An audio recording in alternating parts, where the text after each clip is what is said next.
Good evening. Whoa. We're a nice, intimate group. I'm not sure we need quite the volume. I'm so glad that you guys came out. I had the privilege of spending some time with Dr. Michael Campbell. We did an interview that we'll be sharing with you guys later on our website. But we're in for a real treat, and I want to just get started with a prayer. Dear Heavenly Father, I want to thank you so much for this day, the week. Each one of us are coming from different places.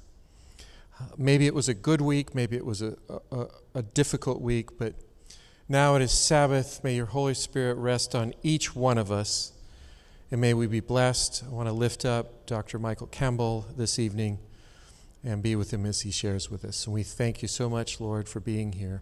In your name, amen. Once again, I want to thank each of you for coming out. I had the privilege of reading Dr. Campbell's book almost twice fully through now on the 1919 Bible Conference. And for many of you that have been in the church for quite a while, I think there's a good chance you may experience the same thing I did. I just came away and said, that explains a lot. When you think of maybe some of the negative or less than ideal things, whether it was from Ellen White and how that was communicated to us, or even our faith, you understand that this particular conference, there was conversations taking place that really ultimately resulted in some trajectories that I think through the weekend, as he shares with us, we'll recognize some things. But without spending any more time, I want to introduce Dr. Michael Campbell, who is a professor, associate professor of religion at Keene. Thanks so much for being here, Dr. Campbell.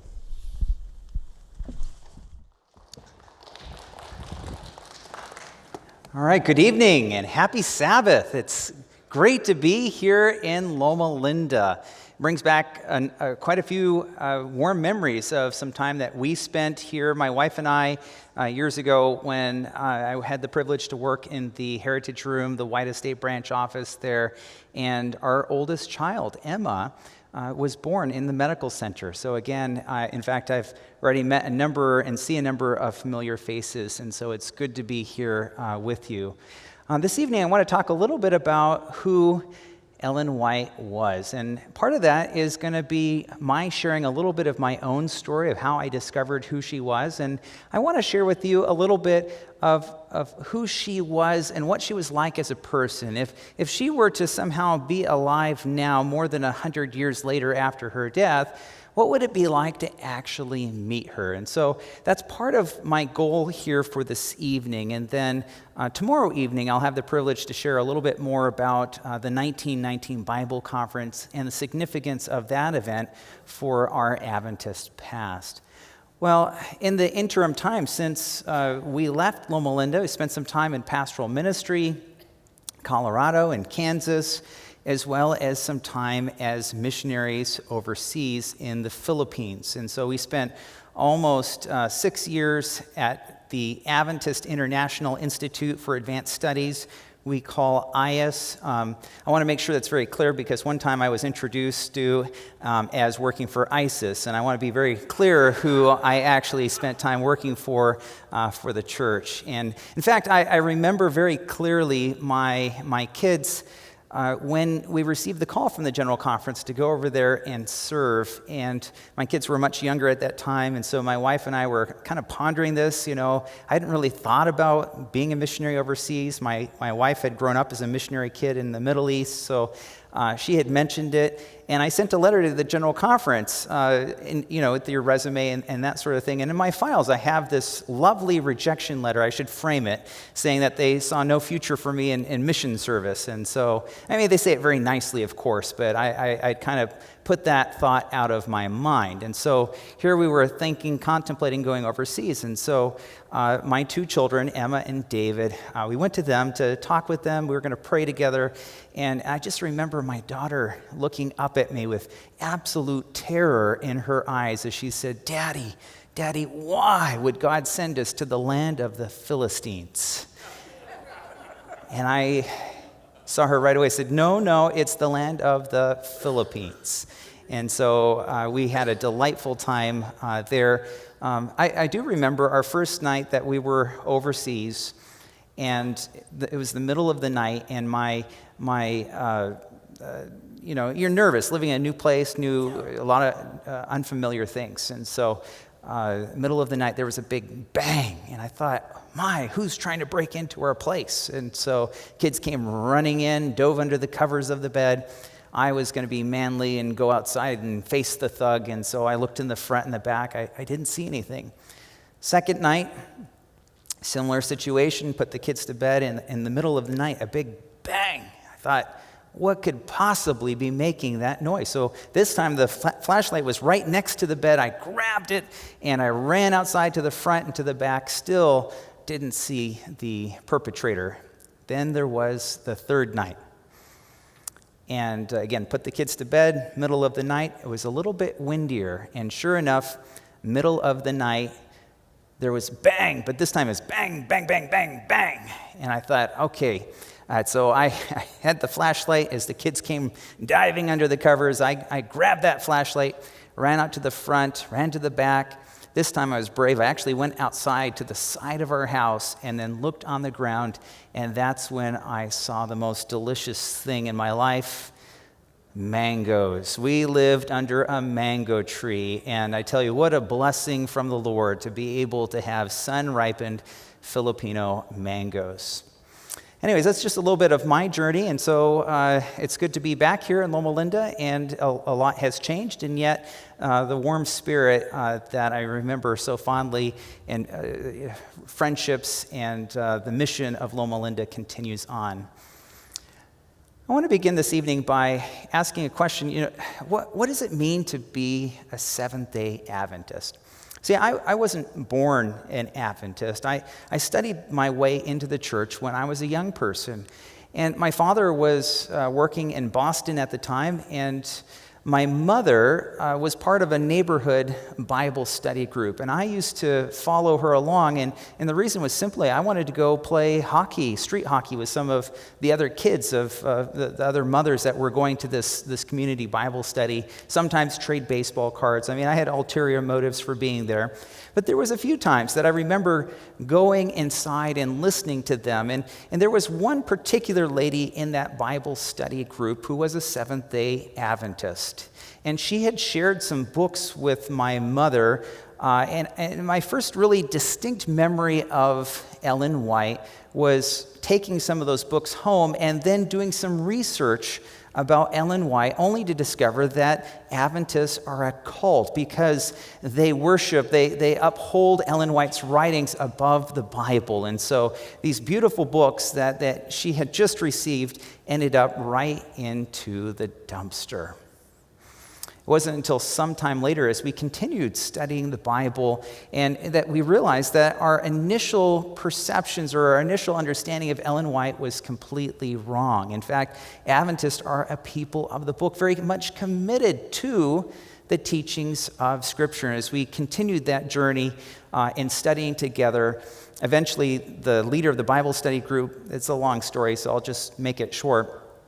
The leader of the Bible study left, and then the lady who's a Seventh-day Adventist, her husband was an Adventist pastor. He said, he'd be willing to help out. And so it was continuing those Bible studies, continuing to study, which brings me back to the very beginnings of early Adventism, of William Miller.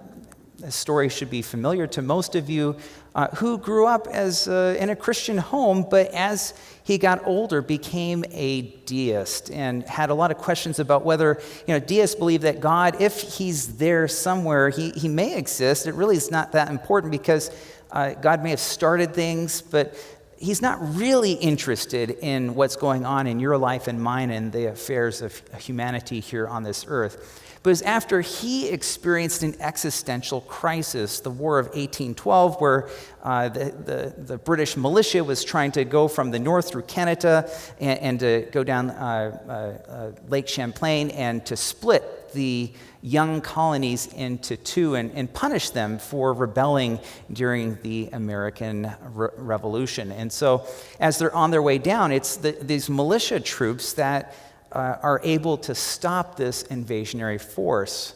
The Battle of Plattsburgh, September 11, the original September 11 in 1814. Well, William Miller was there and was a leader of the local militia group. They elected him. They said they will go to battle if you'll be our leader. And Miller was there in the midst of the fire, and they were outnumbered with troops that were much better trained and equipped. And it's the only, as I understand it, the only battle report where the American general gives credit to God for their victory. It seemed almost supernatural that they were able to actually repel this invasionary force. So as this is taking place, Miller has some of his close friends, people that are his neighbors from his community that died in this conflict. And so he's wrestling with this, and one of the famous scenes in his autobiography that he recounts is how there was a cannonball that was launched from one of the ships down in the lake that came, and normally these cannonballs would explode, but this one came and landed in the mud, and he felt that somehow his life had been providentially spared. In the wake of that, as he went home, as he began to contemplate this, he's searching for meaning, and he found that his deist views were really not providing him the solace that he was yearning for, and that prompted him to go back to study the Bible once again. Actually, about a two and a half year journey of systematically studying the pages of the Bible. And the part that I really resonate with is Miller, he actually shares very poignantly how during this process he began to meet Jesus as his Lord and Savior. In fact, he writes at one point, "In Jesus I found a friend." We have a copy, by the way, of William Miller's actual preaching Bible. It's in the archives at Andrews University. You can see that Bible. And of course, we know William Miller because he's famous for studying the Bible prophecies of Daniel and Revelation, especially Daniel 8:14 with the 2300-day year prophecy. And so he would go around. As he began to share his views, he began to get additional invitations to travel wider and became fairly well known as a revivalist, as well as sharing his views about Christ's soon return. But this is where I want to get to the point, and this is why I love sharing with my students when we go through the story of the early beginnings of Adventism in my Adventist history class, is that it doesn't make any sense at all to be an Adventist, to look for Jesus' soon return if you don't know and love Jesus. See, William Miller, he fell in love with Jesus, and it's because he was so passionately in love with Jesus that he was so eager and wanting to introduce to others his Lord and Savior, his friend, and Jesus Christ. And of course, part of that was sharing the prophecies. And that's why I mentioned this preaching Bible that we have. We call this evidentiary evidence. It's physical evidence of that he would take this Bible around and go from town to town holding these series of revival lectures. And in that Bible, you look and you would expect that the most worn part of that Bible would be the books of Daniel and Revelation. But you would be wrong. Instead, it was the 4 Gospels, where those pages are so well worn, they're just about falling out of the Bible because he was constantly pointing his listeners to Jesus Christ. So William Miller, that kind of gives us a little bit of context for what Adventism is all about. And this evening, I want to talk a little bit about Ellen White because I think a lot of people misunderstand who she is, if they know who she is at all. This is a picture of her funeral that was held in Battle Creek, Michigan. And this is part of the challenge, is that so much time has elapsed since she was alive. I mean, there was a time when people, she came here to Loma Linda. Part of the reason Loma Linda exists is because she believed and saw the possibility, saw and envisioned that there would be a medical institution, a leading medical institution here at this very place. But as time has elapsed, that memory of of who she was and what she was like as a person has somewhat faded over time. And so my job, what I love to do as a historian, is to dig through the archives, to try to bring some of those stories back to life. Now, I'm looking at my audience here tonight. I don't know how many of you guys are on social media, but I can tell you my students at Southwestern Adventist University, they all are on social media. And so I always like to pose it as sort of a question that what would it be like if Ellen White had a Facebook or some kind of Instagram profile? What would she be like? What would be the things that you would notice right away that you would discover about her life and who she was? And that's what I want to kind of journey back in time just a little bit here. I have a few of my notes here. I just want to, one of the first things you would notice and learn is that she had a twin sister, Lizzie. And Adventist historians have a little bit of a debate going on because she and her twin sister were obviously born at the same time, but we have different years for when they were born. Here you can see on the right on the screen is the actual tombstone of Elizabeth, or Lizzie as she was known. She later married a Reuben Bangs. You can see that on the tombstone. And she claimed to have the date of 1826. We also have some records from the local records up there in the area that they were born in 1828. Ellen White was born in 1827. So we have a little bit of a conundrum. I don't know that it's that important, but I like to just bring this out right at the beginning because sometimes there are a lot of assumptions that are made about who Ellen White was. We just assume basic facts, but even all the way towards the end of Ellen White's lifetime, she's writing to her twin sister, Lizzie, hey, by the way, do you know when we were really born? So they apparently had a little bit of a family debate. There wasn't good record keeping taking place. And so part of what I want to point out early on is that we have to kind of sometimes put aside some of our assumptions and actually go back and look at some of the historical evidence. And that's what we want to do here this evening. Also, Ellen White apparently loved pets. She had a dog. I'm reminded of this because in my family, my kids, they love pets. We have a number of animals. My wife and I, before we got married, she knew that I liked Adventist history, so we had kind of an agreement between us that we would name our kids normal names and we could name our pets after various individuals in Adventist history, which we did. Well, Ellen White had a pet dog. This is Tiglath-Pileser, the ancient Assyrian king, who was quite fierce. And at this particular time, there were a lot of break-ins going on in Australia where she had this dog. It's the only photo that we have of her dog. But if she had a social media profile, I imagine she might have put one of her pets there on it. And I like this as well because another thing I've tried to do in bringing the past to life is to put it into living color. Now, of course, photography was just developing during her lifetime. And so all of the photographs that we have are black and white. And so some years ago, I noticed Smithsonian and several other organizations that were beginning to take Civil War photographs and to begin to digitize them, to colorize them, looking at the black and white photographs and using complicated algorithms to be able to try to, as best they can, some of it's a little bit of interpretation, but they're trying to actually bring those pigments into living color. And so this is one of the first photographs that I had done, one of our early photographs of Ellen White colorized. So you begin to see Ellen White in color. If she had color photography, this is as close as we can tell would be what she would look like in living color. Well, then this last summer, I decided to do something kind of fun. I don't know if you saw on social media that there's some new software. There's an app where you can take a picture of yourself and make yourself age. Now, I'm not sure why anyone would want to do that, but people do this. You can see, this is kind of what I'm going to look like in maybe 20 or 30 or 40 years, okay?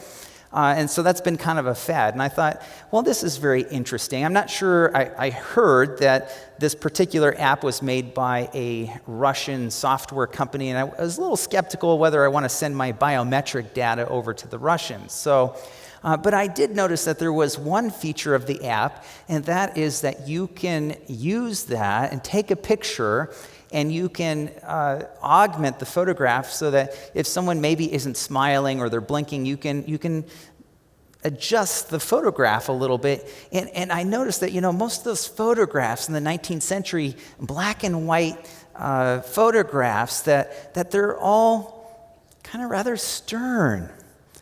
They're not smiling. And I've always been told the reason for that is because the exposure time was so long, they had to stay still.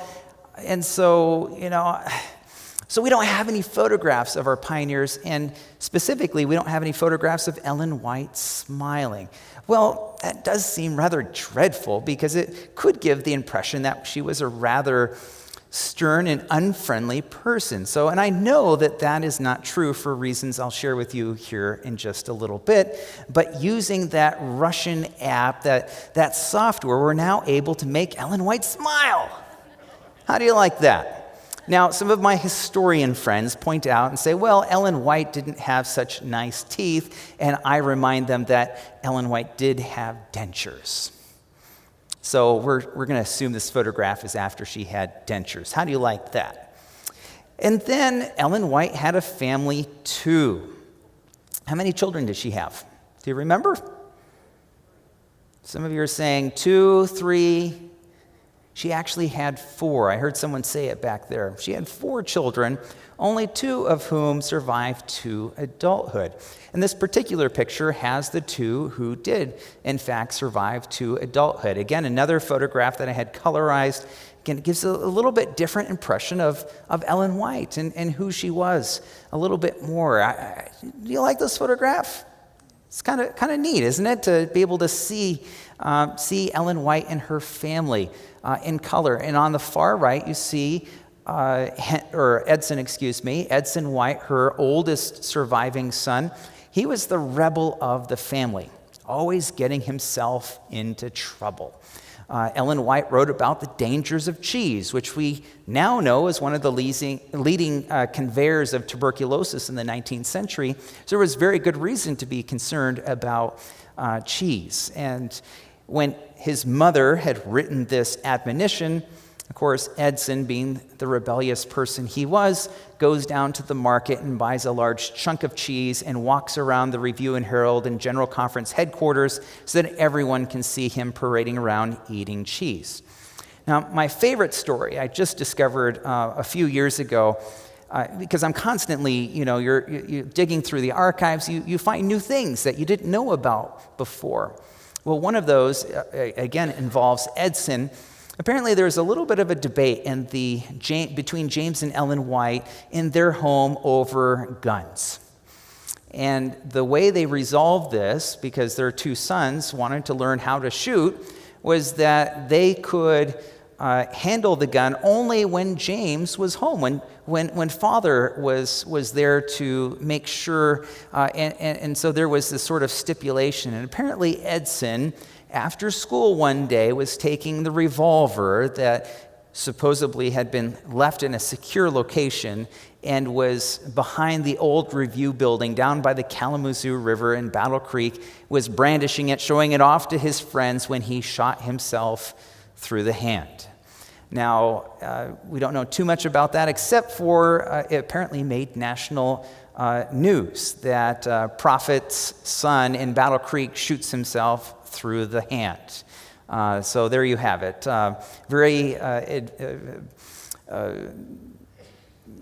boisterous, somewhat even rebellious personality. And by the way, I don't have time to talk about him that much, but Edson, his father, by the time his father died of malaria in 1881, he had basically left the church. I think his father would be surprised to learn later on that he had a reconversion experience that led to his beginning to do missionary work in the American South. And some of you may be familiar with the Morning Star, the boat that went up and down the Mississippi River and ended up making a significant contribution. So quite an interesting story. And then you have, with the folded hands, I like this, Willie White, Ellen White's younger son, who survived to adulthood and ended up being the doting son who took care of his mother, particularly after his father died, would travel around with his mother, went to Australia with her. And of course, it was into his hands that Ellen White left her the custodianship of her writings. And so he was sort of this very stable, very supportive influence throughout her lifetime. And so here you have these two very different personalities. One, the older one, Edson, always very rebellious, and then you have Willie, very, very dutiful and very obliging to his mother. By the way, James and Ellen White, they had challenges too. You know, there were times that they didn't always get along. We know some of this because there were disagreements. Some of James and Ellen White's fiercest disagreements were how to discipline poor Edson, who another one of his challenges was spending too much money. And so would they bail him out and help him out again, or would they not? And so this caused a bit of friction in their marriage relation. By the way, James and Ellen White had some difficulties when it came to their own marriage as well. At one point, they're having to travel on preaching itineraries to opposite ends of the country, going on different camp meetings, and they were effectively separated. They weren't actually getting along. And so the best way to do that, two founders of a church, was take two different sets of speaking appointments. And the only reason we know that is that at one point, there was discovered in someone's attic a whole collection of these letters between Ellen White and Lucinda Abbey Hall, one of Ellen White's closest friends and confidants. And in those letters, they're quite revealing because she's expressing her frustrations to her best friend about her husband, James, how James seeks to control her mind. And you can just read those letters. You sense the palpable frustration. That was a good thing that they were going on tours on opposite ends of the country. They clearly were not getting along and quite frustrated with each other. And of course, they had a beautiful reconciliation at one point where they write letters, and James apologizes to Ellen, and Ellen writes this beautiful apology letter back to James as well, the two of them reconciling, and where she writes about how she mourned her unlikeness to Christ and how she yearned to be more loving and more like Jesus, how she desired that in her own life and in the way that she related to her husband, James. So beautiful reconciliation that takes place. And part of the conundrum was in this stack of letters that was preserved and then given to the White estate, the very last letter to Lucinda Hall said, and by the way, please burn those letters where I talked about James. Well, when these have been preserved in the attic, what do you do? And so this created quite a question in the White estate because the White estate didn't want people to accuse them of hiding materials, but at the same time, here was this request clearly from Ellen White that she didn't want this being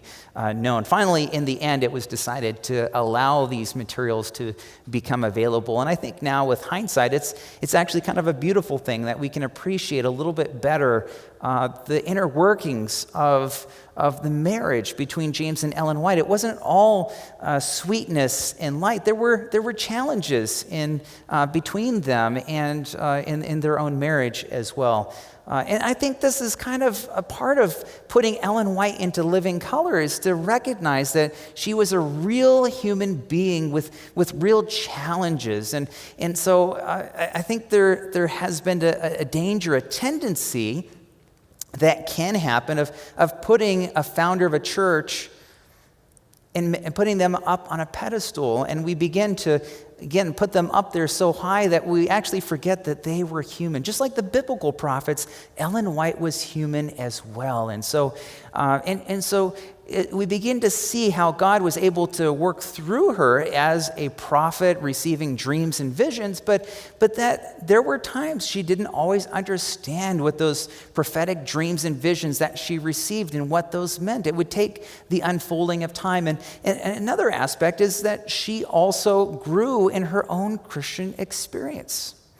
She fell in love with Jesus, but she also matured, just like you and I do in our own relationships. And so we have to also recognize that when we look at her writings, we have to also account that there's a certain amount of growth that takes place. I was talking with Stu this afternoon as I was reflecting on this, and whether it's her counsels about healthful living, where society changed and the medical technology and how people understood how the human body works, all of those things changed radically during her lifetime. So if you look at her health teachings, you also have to take into account when she wrote them. Was it early on in her life, or was it towards the end of her life? Or to give another example, Ellen White's teaching, she was a passionate person about the importance of family and the home. But there's also times where she was simply a frustrated mama, where, for example, she wrote a letter to her son Edson. I think you get the point by now that they had some real challenges, disciplinary challenges with Edson. And she writes in one of her letters when he was just a small little boy, "Jesus doesn't love naughty little boys."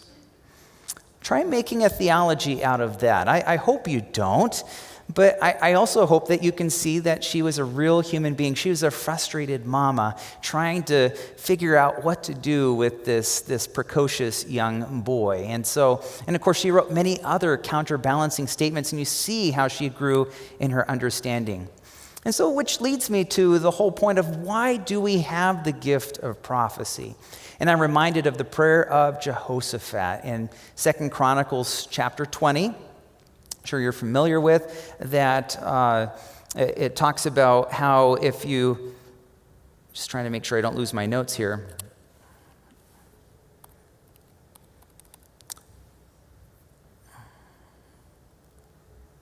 If you believe in the Lord your God, so shall be established. Believe his prophets, so shall you prosper. And I want to suggest to you this evening that the reason that the Lord bestows the prophetic gift, whether it's in ancient times or in more modern times, is because God wants to bless you and me. It's something that we can grow to appreciate. It's something that with time gets better and better. It's sort of like marriage in a way. Now, it's been about 20 years since I was in college, and most of my friends, in fact, the last of my close circle of friends just got married 2 weekends ago. And he was an avowed bachelor, and I kind of wondered, would he get married? But he did. He found a lovely lady, and I'm really happy for them. But most of my friends have been married. Some have been married twice or 3 times, and a few have even been married 4 times now. And I was talking to one of my college classmates, and he said, marriage is terrible. And I thought, well, I'm really sorry for you. I'm sorry that you've had such a terrible experience, and he's clearly become rather bitter with time. But for me, marriage keeps getting better and better. You find the right person, you fall in love, and keep continuing to work on that relationship, to grow and nurture that relationship with time. Marriage keeps getting better and better. And I think with Ellen White, for a lot of people, depending on their experience and the context and how they've been introduced to Ellen White, or perhaps how Ellen White has been shared with them, a lot depends on that particular context. And so what is meant to be a blessing for some people can in fact become a curse.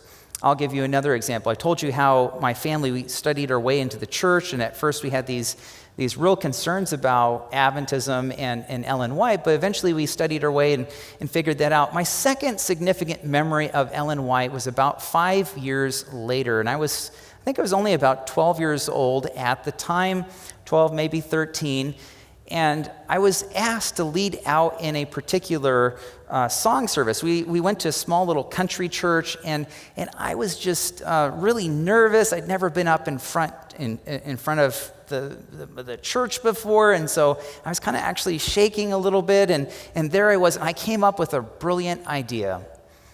Why not, when doing song service, I had to do these 3-4 hymns, do the first and last stanza of each hymn. You get done so much faster. So that's precisely what I did. And I was so proud of myself at my cleverness, and I did the song service, and I was, got through it, made it out to the back, to the foyer, and there was this elderly church member, this saint in the church, and I'll never forget, and she said, "Sonny, don't you know the spirit of prophecy says that you should sing every stanza of every hymn?" And I thought, I don't like Ellen White. How does she know that I was going to be up here in song service? And I think that's part of the challenge, is that for some people they've been hit over the head with quotes, sometimes taken out of context. Now, here's the great thing about being a historian. Years later, I went back and started doing a little bit more investigating, and guess what? I discovered Ellen White never said that. Because now we have all of the unpublished writings as well as the published writings. It's text searchable, and I've asked all the Ellen White scholars in the world, by the way, have you heard about it? No, Michael, George and I put his hand around me and said, "Michael, it's going to be okay." And in fact, I'm sort of starting to compile these different supposed things that Ellen White said but never really said. And I hope one of my future books, I think I'm going to title it The Ellen White Apocrypha, all these supposed things she said but never really said. My point being simply is that God intended the gift of prophecy to be a blessing, to point us to Jesus, to help us, as she says in Ministry of Healing, page 590, to become more loving and lovable Christians. And so I would submit to you that part of understanding Ellen White is also learning how we properly interpret her writings. Tomorrow evening, this is kind of what we're going to talk a little bit about that with the 1919 Bible Conference. That's the crux of that historic meeting, was how do we properly interpret her writings? But if we do, and I would posit to you this evening that sort of the litmus test to know whether you are correctly interpreting inspired writings is that in doing so, it should lead you to become a more loving and lovable Christian. Does that make sense? And so this is the challenge we face as Adventists. If we're just going around and taking a list of quotes and hammering people with them, that's not really the intended purpose of them. And I wonder if we might be misusing and perhaps even abusing and turning what was meant to be a blessing into a curse. Kind of like what I was talking about, some friends who have become bitter about their own relationship experience. And by the way, we're still learning new things about Ellen White. We're finding new documents, new sources. Someone called me up just a few months ago and said, "By the way, Michael, I found this book. It's Ellen White's book on education, and inside the front cover is something something very special. Here's a actual book plate signed by Ellen White." And they said, "Would you like this?" I said, "Would I like this?" And they were gracious enough to entrust that to me. Now, this particular copy that Ellen White gave, that she inscribed, was to W.E. Howell, who was one of the leaders of the 1919 Bible Conference. So it's doubly special for me, as you'll see tomorrow evening. Also, last year, I got a text message from a close friend of mine who teaches at Pacific Union College. He had been going through the library and the archives, and they had run across this letter, and on the top is inscribed E.G. White. I thought, wow, this is quite interesting. What does this mean, And is this actually a letter by Ellen White? They quickly searched the Ellen White writings. It's not listed there anywhere. So they sent this picture, and I said, send me a high-resolution scan. And so that night, I looked at it very carefully, and I had spent enough time working on the Ellen White Encyclopedia and other projects where I had to work extensively with her handwriting. And to me, it was very clear that there was no doubt in my mind. So I sent it to Tim Poyer at the White Estate and a number of other Ellen White experts who also confirmed what I had initially had seen. And everyone agreed this was a new letter by Ellen White. So we're finding new documents that we didn't know about before. And tomorrow morning I'll talk briefly during Sabbath School about some new discoveries that have been made in Ellen White's studies. Here's another interesting thing. During Ellen White's lifetime, her assistants, her secretaries would write out in phonography. You know what phonography is? We're using sounds, a system of notations that you're able to quickly, stenographically record, maybe a sermon or an interview. And the Ellen White estate still to this day has piles of sermons and interviews that are stenographically recorded, but that language has been lost, at least until recently.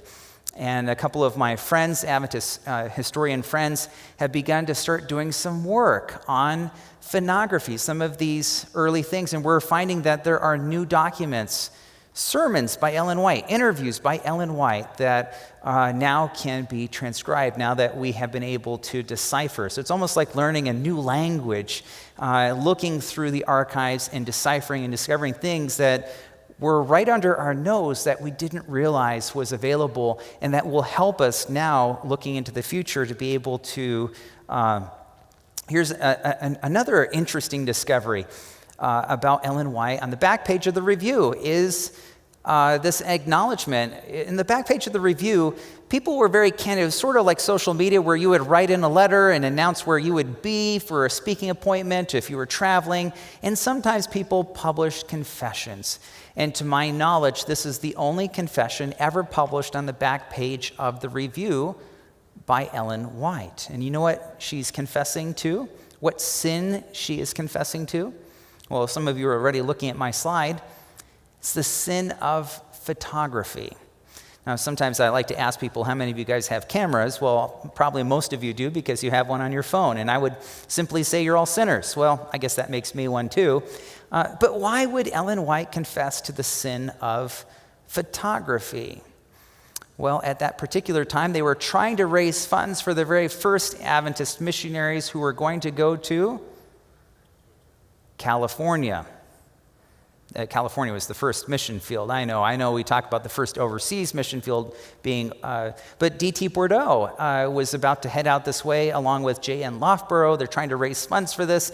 Ellen White was always very pragmatic and very missional, and she felt at that particular time, you see, what had become popular in the 1860s were these carte de visites, these small little trading photographs that you would go and visit someone, you would exchange photographs, and apparently James and Ellen White's photograph became the hotly traded commodity in Battle Creek. And so many people were investing so much money in photography, which at that time was so expensive, that she felt she had contributed to distracting the church from its mission. You see, again, was Ellen White against photography? No. But if you look at the context along with the principle that she's after here, if you kind of look at the whole situation, you begin to quickly see, and of course we have lots of pictures from before and after, so she didn't have an issue with photography, but she did have an issue with people spending obsessively a lot of money on themselves when the mission of the church was far more important. And so this provides a little bit of context to this confession that, to the best of my knowledge, nobody's ever noted before in Adventist or Ellen White studies. Now, I want to point out a really fun discovery that I just made a few years ago, and that is in this testimony for the church. One of my life goals, I hope, will be to identify as many people as possible in the 9 volumes of the testimonies for the church. And I think it's going to take a team of scholars to be able to do that.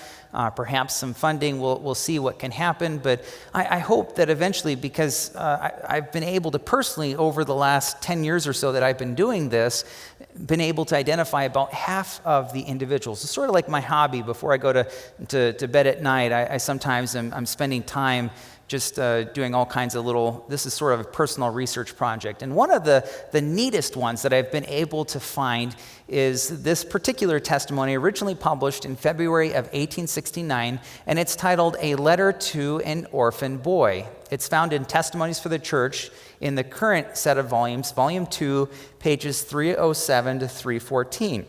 And then not long after that is another corollary testimony that appears to go with this one, titled A Duty to Orphans, in the same volume, pages 327 to 334.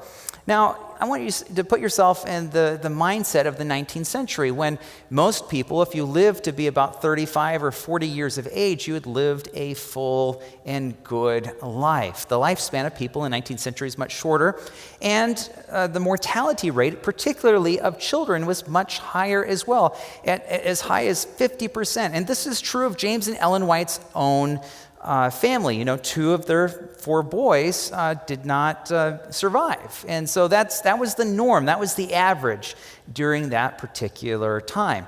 And so what happens to children, to orphans, was a significant concern. You can think of Charles Dickens' novels like Oliver Twist, is trying to survive an orphanage in London. And in 1806, the first orphanage was founded in the United States by Elizabeth Hamilton, the wife, or the widow, I should say, of Alexander Hamilton. So the 19th century, this is a big concern. And Adventists were similarly concerned. There were a number in the review where both parents perished for different reasons, and life was precious and fragile, and so this was a concern. What to do? Would they go to some of their non-Adventist relatives? Of course, the parents wanted to have the opportunity to have their children raised in the faith, and this situation came close to home when one of Ellen White's very close friends, their children passed away. And so that sets a little bit of the context for this particular letter. Now, as I did some sleuthing, the second one of those testimonies, we have the original letter.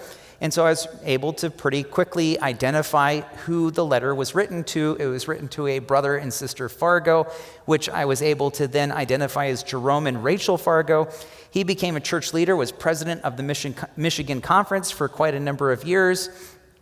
And in these 2 testimonies, if you read them, the testimony to the orphan, she's admonishing this young man, please, these people who obviously didn't have any children, they never did, but, you're coming, they're welcoming you into their home. Make yourself useful, help them, and be a positive influence in their home. And to the Fargos, she's writing to them, please.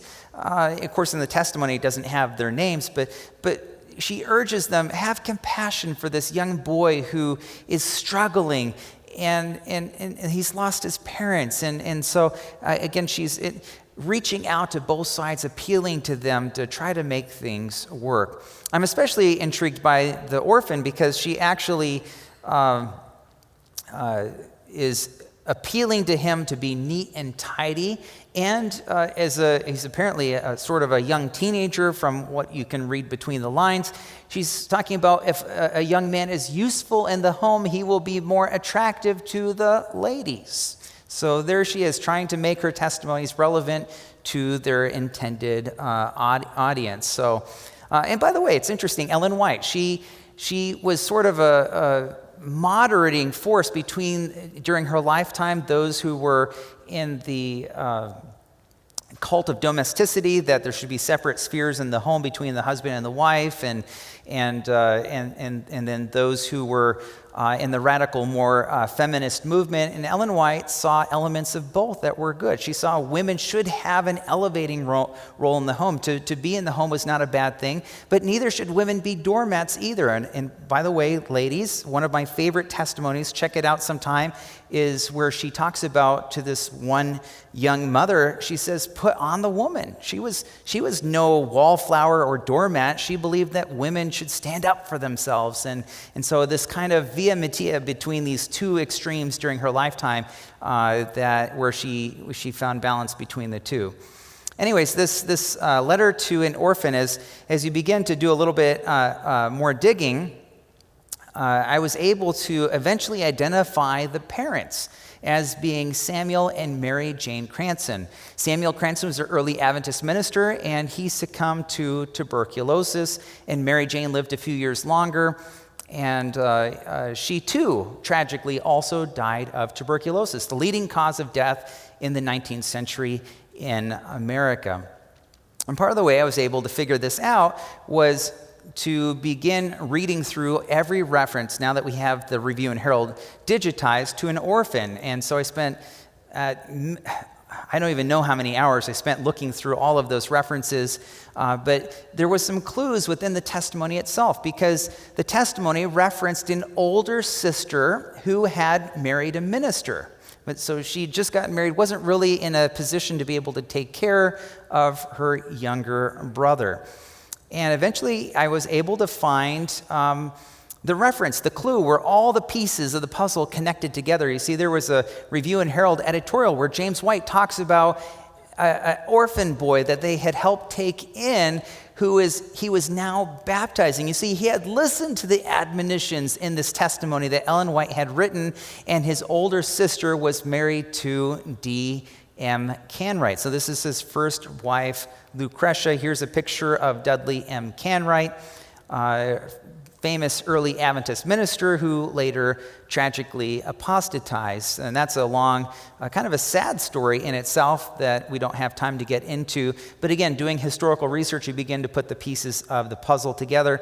Then I got on Ancestry.com. If any of you like to do genealogical research, I just have so much fun finding all these fun little clues. And so now that I have the name, I put that in there, and sure enough, somebody had the family genealogy in there, including pictures of John Cranston's tombstone. And thanks to all of the editorial from James White, all of the pieces now fit together. And now I could identify that it was John Cranston, or Johnny, as Ellen White referred to him. And I was able to now know definitively. And so he was only about 14 years old. And so now we begin to have a little bit more historical context, detail for this testimony, what seems like a sad testimony, but now begins to come back to life and to living color as we begin to find these historical details.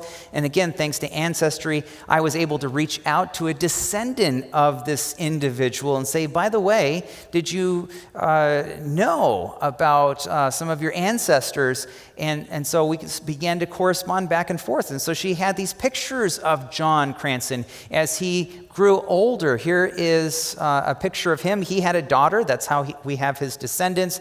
There's another picture of him. He eventually moved out to Colorado. A long story, but he tragically also died of tuberculosis. So it kind of ran in the family there, as you can see. But again, you begin to see a little bit. And by the way, she said, I have these photo albums in the family, and I don't know who these people are. And so she began sending me scans of pictures of James and Ellen White and all these other early Adventist pioneers, including a number of pictures that we've never seen before. So you just never know when you're doing historical research where it's going to lead you. But I love how Ellen White, prophet of God, how she was able to make a significant impact in so many ways through the church and everything else, but yet God was able to work through her to touch the life of a young teenage orphan. That's a part of the Advent story, part of Ellen White's prophetic ministry. Well, I want to wrap things up tonight by telling you just briefly a quick story of when I was younger. I had the privilege to meet Mabel Miller. Some of you may have known her. She lived down in Paradise, California, near San Diego. So I had flown out there and had arranged with her ahead of time to spend a Sabbath afternoon with her and her husband. And so for me, it became the first time to actually begin to see Ellen White, what she would have been like as a person. And as I listened to her voice, as she began to tell stories, as she referred to her as Grandma White, someone who actually really did, in fact, know her. And she would talk about going for buggy rides with Grandma White and how she would always be very deferential to her mother, to make sure she had gone to get permission. And so they would go out for rides in the countryside. And she talked about family worship and how mealtime was always a very happy time. And I had thought about, her counsels about health, about 2 meals a day. But there were times Ellen White liked to spoil her grandkids, and she would actually give them some snacks. I mean, she was a typical grandmother and who loved to dote on her grandchildren and would provide a little bit of extra food for them from time to time. One interesting story that she mentioned, very, very interesting, that apparently near Elmshaven, where she lived the last number of years of her life, apparently a number of church members were very legalistically enforcing Sabbath observance. And apparently Ellen White heard about that through her grandkids, and so they had arranged to go on that next Sabbath, that they were going to have a church picnic at the Elmshaven church, and that Ellen White was going to take them for a ride through the countryside. And what parent is going to say, no, you can't go for a Sabbath afternoon ride with Ellen White, right? And so that's in fact what they did. Instead, it was a unforgettable Sabbath afternoon as Ellen White was riding through the countryside trying to aim for the potholes to see how many kids she could knock off with each pothole. See, Ellen White was a fun person to be around. She believed in making the Sabbath both a holy day, a worshipful day, but also a day that highlighted the importance of relationships and spending time together and making a time of joy and love where you looked forward to the hours of the Sabbath day. Which leads me to what Ellen White's prophetic ministry was all about. We've kind of talked about this a little bit, but it leads me all the way back to her very first vision. You remember when she was just a young teenage girl? Maybe you've read the earliest account of that vision where she published it, and eventually it became this large broadside and then reprinted and edited in early writings. But if you read it in its earliest form, there's grammatical mistakes and punctuation problems. You see a young teenage girl that hasn't had a lot of education, but she's struggling to find words to share with others what she had seen in vision. And who did she see? She saw Jesus. She saw Jesus coming again. She saw the Christ of the narrow way from this earth up to the heavenly city. And then she goes for a walk with Christ through the New Jerusalem, the earth made new. She sees Jesus in all his glory. You see, you don't begin to understand and appreciate Ellen White unless you begin to see through her writings.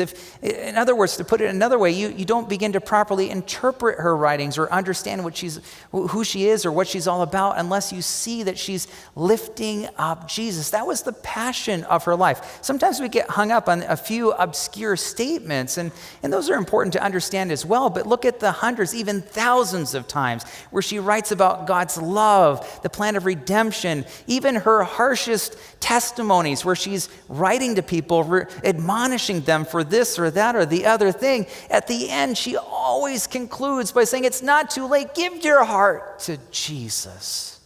And by the way, a close corollary to that is, and I love, as you read that first vision, just the copious references to the Bible where again, if not, as you see Jesus, that she also, and I can only tell you this from my own personal experience, the more I read her writings, the more I'm challenged to want to go back and to read the Word of God. You see, she saw herself as a lesser light, leading men and women to the greater light. That is the Scriptures, the Bible. When there were debates in Adventism, in early Adventist history, she said, don't use my writings to solve them. Use the Bible. She told preachers, when you're up in the pulpit, don't preach my writings. No. Use the Bible. Study the Bible first. And to go and lift up the Bible. We get all of our fundamental beliefs not from Ellen White. In fact, we don't get any of them from Ellen White. We get them all from Scripture. In other words, the reason why Ellen White matters, I believe, today, is because she continues when she's properly understood and appreciated, she continues to lift up Jesus and she continues to lift up the Word of God. Now tonight, I see a number of you, and some of you are very familiar with her writings, but maybe some of you may not be. And if you haven't read her writings, I would challenge you, I would encourage you to pick up a book like Steps to Christ. Beautiful little book. Doesn't take that long. You can read it easily in just a Sabbath afternoon. And tell me that here is someone who doesn't know and love Jesus and want to invite other people to know and love Jesus as well. I'd encourage you. You can read it online. By the way, there's an interesting little historical tidbit with that book. It's the only book published by Ellen White by a non-Adventist publisher, Fleming H. Revell, because she wanted that book to get out to the widest possible audience. And incidentally, you know if you have a true first edition of that book, because the first chapter as we know it today isn't there, because the second edition of Steps to Christ, she added the first chapter, what we now know as the first chapter, titled God is Love. Incidentally, those were the beginning and ending words of her magnum opus, the Conflict of the Ages series, the 5 volumes detailing salvation history from the beginning of time immortal and the beginning of sin and everything else to the very end of time when sin is finally eradicated and the earth is made new. And she begins, God is love. And she finishes again with those same words, God is love. So I want to invite you, I want to challenge you. If you haven't read something by Ellen White, or maybe you haven't read something by her recently, I want you to have an opportunity to try her again for yourself. And if you do, and you actually read her writings for yourself, I believe that you'll be challenged, as I have experienced, to know and love Jesus better. Thank you very much. Now, do we have some time for Q&A? Yeah. Okay. I'm going to ask the deacons to come forward. We're going to do a prayer, and then I'm going to share a little bit about what's happening tomorrow and tomorrow morning and tomorrow afternoon. One of the things I don't know how you feel about it, but I had the good fortune of growing up in a home where the expression and sharing of Ellen White was not oppressive. Now, I have come to understand over the years that was a very unique experience. Many my friends and even there's people very close to me that their experience with Ellen White is why they're not active in any church, because of how people used it. And so this is why when I read his book and had the opportunity to interview him this afternoon, it's so important to me because there's some people very close to me that because of some mis-expressions of Ellen White, they cannot even talk about God.